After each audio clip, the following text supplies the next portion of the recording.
So from January 1st until today, almost August of 2018, the overall stock market has risen by a few percent. But, this isn't always the case. Sometimes we can see it drop 10, 20, even 30% in a matter of months. And for some people, this can really be a major concern. Now, most of the time, the stock market will make up these losses. We can enter into some type of economic recession, but we always come out of that recession, and the stock market always ends up on top, at least historically speaking. Now, this can still raise some serious concerns for people if you lose 30% in a year and you're planning on retiring next year, or maybe you want to pay for your kids' college, or maybe you want to buy a house in the next couple of years and you want to play it a little bit more safe instead of investing into the stock market. So let's bring up 4 different investments that some people could think about making that are relatively safe. Now I say relatively because they do incur a few risks. There's 3 risks that you're going to be incurring with some of these investments, and we're going to dig into those as well. It's always important to know what you're getting into. All right, so let's start with number 4. They're not really in any particular order, but I think number 4 is probably my favorite one, and that's actually investing into CDs. Now we're not talking about physical CDs here. We're talking about certificates of deposit. Now, essentially what these are, the best way to explain this, say you walk into your bank and you say, hey banker, I have $100,000 and I don't really need it right now. I don't really know what to do with it. I'm not going to touch it for the next 3 years. Now, what the banker's going to do is they might offer you a CD. This is a certificate of deposit. And what this means is that you're really kind of locking your money away with the bank. And what they're going to do is give you a higher interest rate on your money, because you're kind of giving the bank some security, because now they can loan out your money to other people without really having to worry too much about you sort of calling in your loan and asking for your money back.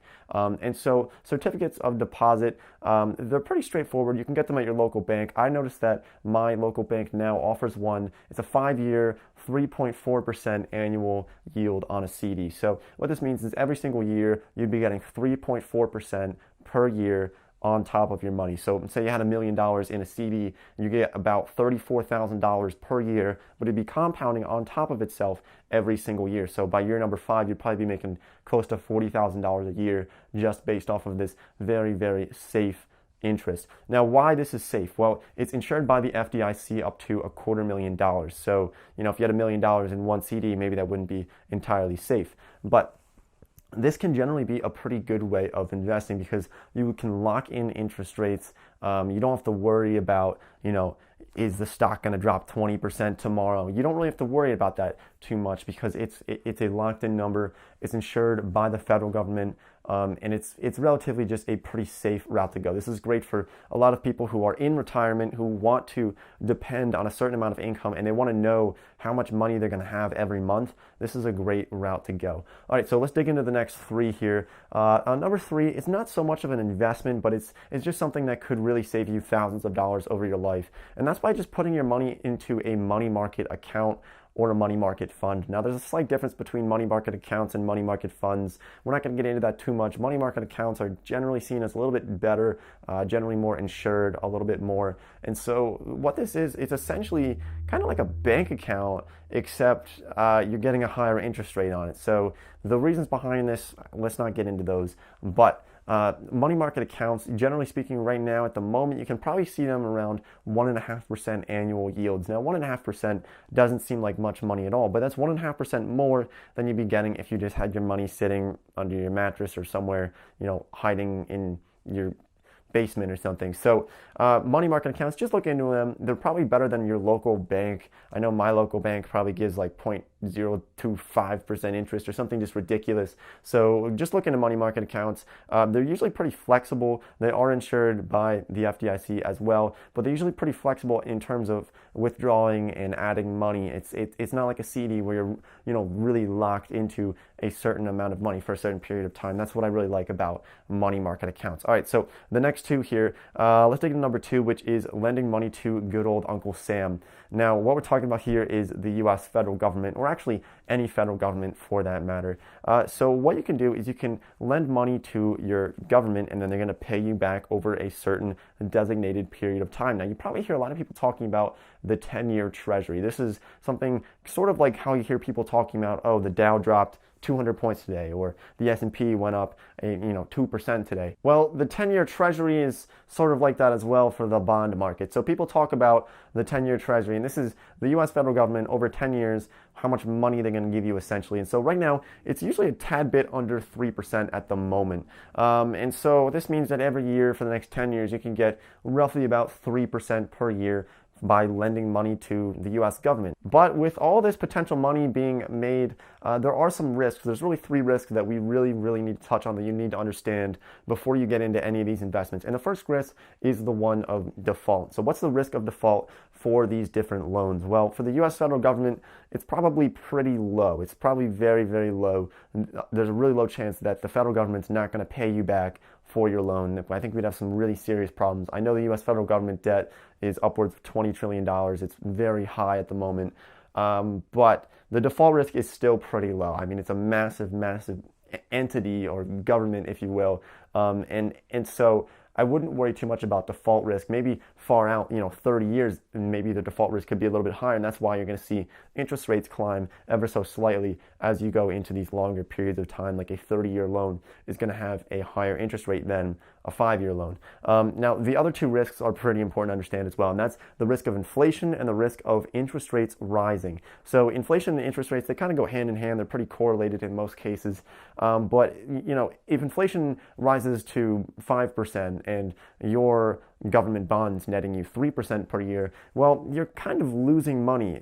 You're still gaining money, but you're losing buying power because inflation is rising faster than your interest rate. So you're really losing some buying power there, and you can be locked into that, or sort of locked into that. There is a secondary market for government bonds, but that's just kind of the point that I'm trying to bring across here.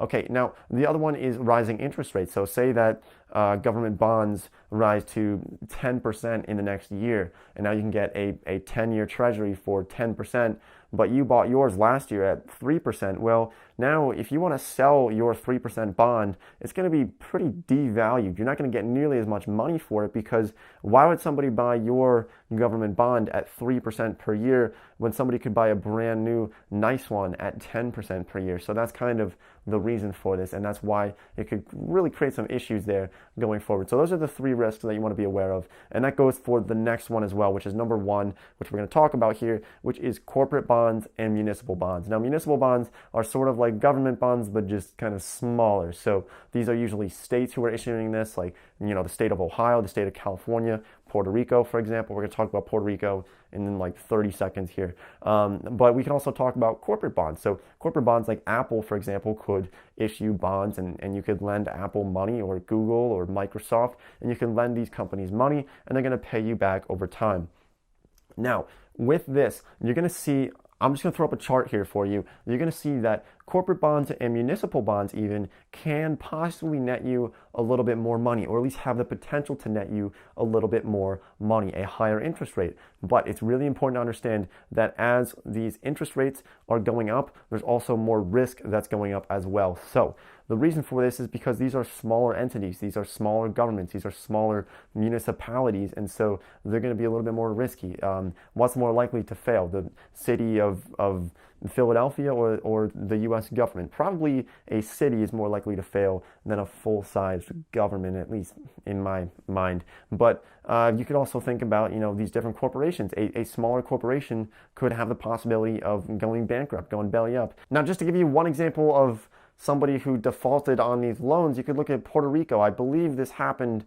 Don't quote me on this, definitely Google it. But I believe that Puerto Rico just defaulted on something like a $70-some billion bond. And, for the people who lent all of their money to Puerto Rico and they put it into that bond, they probably didn't make out too well. They definitely lost some money.